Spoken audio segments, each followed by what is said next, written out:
What's up, everybody? Welcome to episode 17 of Tsunami Speaks with your host, Tsunami Jones. Don't forget to like, comment, subscribe, share, all that fun stuff. Retweet when I tweet that we're going live or just that we're doing a show in general. And I appreciate your help as always as we continue to grow this channel and reach our next goal of 500 subscribers. So happy game day, everybody. We here. We finally made it and we finally get to celebrate game day, first day of the New York Knicks season.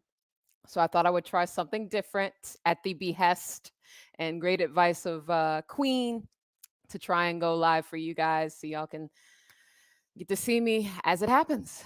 All that said, this is still going to be a relatively quick video, mostly because we got to get ready for the game. And I got a few other things to do as well. Really excited, but let's get into it today. I don't have too many slides to share, anything like that, since I'm still kind of getting my feet wet with this kind of stuff. But bear with me, I'm going to have all my stuff completely ready in the future.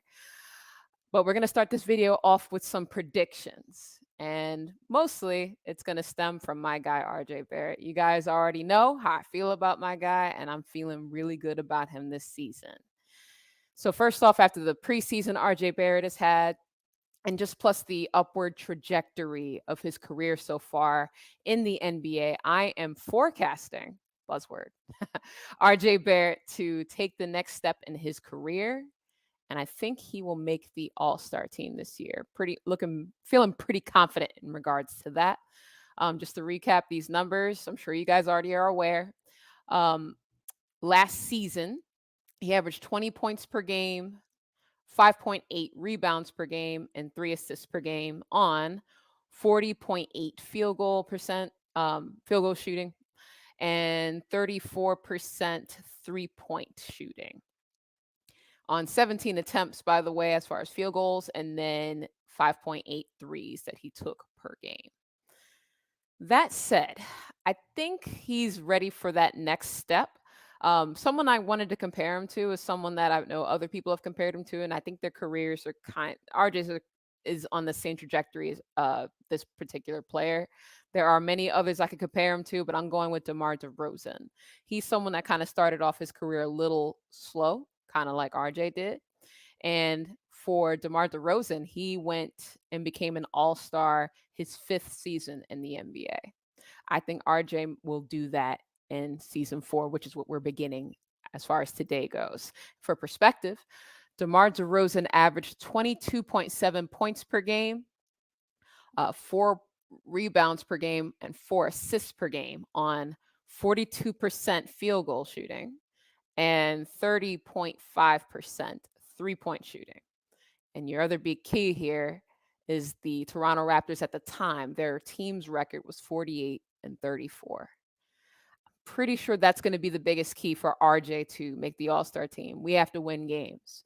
We can't have, games in which that we're losing in the fourth quarter and we're going out and just, not shooting the ball well or just making boneheaded mistakes in clutch time. So RJ's stats, after I just kind of compared him just now to DeMar DeRozan, they're pretty much in line. He just averaged a couple more points per game and 1 more assist a game. So that said, after kind of sitting with these numbers, thinking about it, looking at what he did in the preseason, looking what his focuses were in the regular season as well, I'm predicting and forecasting RJ to average 23 to 24 points a game, somewhere right there, 7 rebounds a game, and 3.5 to 4 assists per game. I know my numbers changed just a bit slightly from what I said on Dope Soul Sports Talk. I had a night to sleep on it and really sit with the numbers here. And this is my final. So I wanted to make this video so you guys can hold me accountable, as well as see where he finishes. As far as his shooting splits, I'm predicting he does 44 to 46% field goals, 37 to 38% 3-pointers. And I am maintaining that he is going to average 80% from the free throw line. Those are all-star numbers as long as we're winning. That is absolutely good enough to make the all-star team. And that kind of bleeds into my prediction that the Knicks are going to win 45 to 48 games this year. That's what I'm forecasting. Um, Purely going off of the way the starters played in the preseason. To quote Jalen Brunson, the vibes are immaculate, right? So with the vibes feeling like that, the camaraderie we're seeing on the court, the way that we're passing the ball, there really isn't much selfishness going on. And RJ, the way he was playing, I mean, first of all, he made scoring look easy. In seasons past, it looked like RJ was laboring a little bit to score. Not that he couldn't score, but he had to work so hard to do it. It doesn't look like that now. It looks like he's kind of stepped on the next. He stepped up. Better as the best way I can kind of phrase it here. He's reached his next step in his career trajectory and his development. I kind of liken him to, if you guys have seen it, you've seen The Last Dragon. It's one of my favorite movies, with Bruce Leroy, and he didn't believe he had it the whole time. RJ's pretty confident, but still go with my metaphor here. He didn't think he had it the entire time, and at the end of the movie, he realizes, oh, I'm the master. I think RJ's kind of gotten to that level confidence wise. Just confidence wise. That's just me. And then, of course, we have Jalen Brunson to help him get easier shots. And that's going to be a massive key. When's the last time we had a point guard? Now we've got that guy. I'm not saying Brunson's going to average 10 assists a game or anything ludicrous like that, but I think we're going to get closer to that, to seeing that kind of thing. Well, okay, I'm not closer to 10 assists, but I'm saying closer to just generating better shots. The hockey assists might happen, things of that nature, just easier shots for RJ, and he needs them. Easier shots from, of course, Randall, too, because he needs them. Anyway, so that's kind of what I'm thinking here as far as the way this season's going to go, even though our bench had some good moments and some bad moments, we all know. um, Thank you, Melvin. I appreciate that. You know, I'm gonna go live and do a Jets video very, very, very soon. Probably tomorrow. Really excited to talk about this Jets season. But that said, so that's kind of what I'm looking at here. And I think, even though, like I was saying, as far as our bench went last year, not last year, I'm sorry, in the preseason, it was hot and cold. Um, so I'm hoping we'll kind of see a little bit better. Same, Melvin. So I'm hoping to see, even though like IQ kind of had some bad games, Cam didn't necessarily play the best. I think those guys can obviously do better, for sure. And so we'll see that. Again, we have Derrick Rose on the bench to help stabilize the unit. So to get to the meat of this here, I'm going to do a quick prediction for the the three upcoming games. So what I'm trying to do is do like a 7-day forecast, if you will. Except I'm not going to include next Wednesday's game because I want to go live next Wednesday and talk about what we saw, and in the prior games, as well as what we're going to see next week. So I'm going to do a 7-day forecast every week, and maybe potentially do a second video on Saturdays or Sundays, kind of just talking about what I saw in midweek. We'll see. Working on that stuff. Anyway, so starting off with tonight, right? Game 1, we play the Memphis Grizzlies. It's going to be an interesting game. We're playing at Memphis. And so it's going to be kind of just different. I'm thinking, how can I put this? Looking at what we did last year when we played Memphis, we were close both games. It just, we kept losing in the fourth quarter. And one of the games, I believe, Mitchell Robinson fouled out. And the other one, we kept missing free throws down the line, as we tend to do because we weren't a good free throw shooting team. Obviously, so we're still working on that. And hopefully with RJ's ascension on free throws and having Jalen Brunson in the fourth quarter to shoot free throws, that's automatically going to make us better, right? So anyway, I think that's really going to help us win these games. And just looking at Memphis, they actually have a few injuries. Jaren Jackson is not going to be playing today, sorry. And they have Zaire Williams, who's out as well. That's advantage Knicks. I do not think we're going to blow them out. I think it's just going to be a lot closer. And then we have those closers with Brunson, with Derrick Rose as well to help stabilize the unit. That was really what the difference was last year. We just didn't have that guy. We do now. Now we have two of them, and hopefully RJ also becomes more clutch. It's a lot easier to be more clutch when you're shooting the ball better. And that's going to be a big key.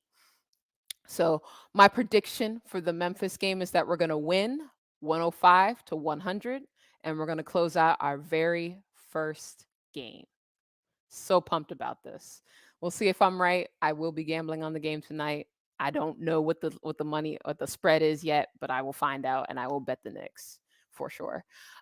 Next game, we play the Pistons. I believe we play that game at home at the Garden. And honestly, this may be more feelings based, but we're just a better team than the Pistons are right now. They're a very, very young team. Aside from having Bojan Bogdanovic on the team, even though I thought that was a good addition for them. We're just more seasoned. I won't say we have better players, but we have that veteran savvy, that veteran know-how to take advantage of their youth. And they're another athletic team that will push the pace against us. And the good thing is that's what we want to do, right? We're trying to run, do more fast breaks now with Obi, and give RJ easier shots that way too. I'm excited to see how we fare against them. I don't think this is pie in the sky. I think we win that game by 10 to 15 points. But we'll see how we do against them specifically since we just played them in the preseason. Did they game plan based off that into this season? I mean, into the first regular season game for them. So it's going to be really exciting to see that. We just have to be better about not giving a young team confidence. We're going to have to stomp on their neck and not let them breathe. So, and I also believe Burks is coming off of foot surgery and he didn't play in the preseason at all. So we don't know if he's going to -4. Yeah, I'm taking that all day long, Melvin. Thank you. As soon as I get off live, I will bet that on FanDuel. But yeah, so him coming off that surgery, that's one veteran presence that they kind of need, at least at the point guard position. Not that Cade Cunningham is a slouch because he's not. He's great. And then they also have Jaden Ivey on that team. But I really like our chances against them. I think we can use their youth against them. We can get to the foul line against them. I could easily see like RJ getting to the line like at least 8 times. So feeling pretty good about that game as well. And the last game that we play before next Wednesday is against the hated Orlando Magic. And if you're a Knicks fan, you know how we feel about them now because of those losses that we had against them. We lost twice. The good news about those games, though, is those games they were relatively close. We just lost it again down the stretch, whether it was the third quarter or fourth quarter. We were having a hard time there with them. And then Terrence Ross, the New York Knicks killer, my guy does not care. It's like he just gets hot. Now I feel like, again, I'm not to beat a dead horse, but I really feel good having Brunson on the team. I don't think we're going to have those 15, 16-point collapses when we have these large leads and then we just completely lose. I just don't see that happening anymore. We can lose games. It's just not to the. I don't think we're going to have a collapse like that against this team. That's the key. But yeah, the bad news is Terrence Ross is still on that team though, so I'm sure he'll have a good game. But I think the Knicks will be able to pull it out. Remember how we played against Orlando the very last time? RJ went off for about 30 or close to 30, and we blew them out. We blew the doors off of them in April. The other key, though, is they do have Paolo Banchero. I mean, he was the number 1 overall pick. It's going to be interesting to see how he plays. I haven't been able to watch him much in summer league. I think they pulled him, if I recall correctly, and I haven't watched him in preseason. So I'm curious. He's a good player. He played well for Duke. And we haven't had to face a player like him, obviously, in the preseason. So it's going to be something different. Really excited to see how that ends up going. But I don't see us losing that game, which means I'm forecasting us to go 3-0 for the next 7 days. After that, things will definitely change up and switch up. We do have a tough schedule ahead. I've already looked at it, but I'll do another video with my analysis of that next week.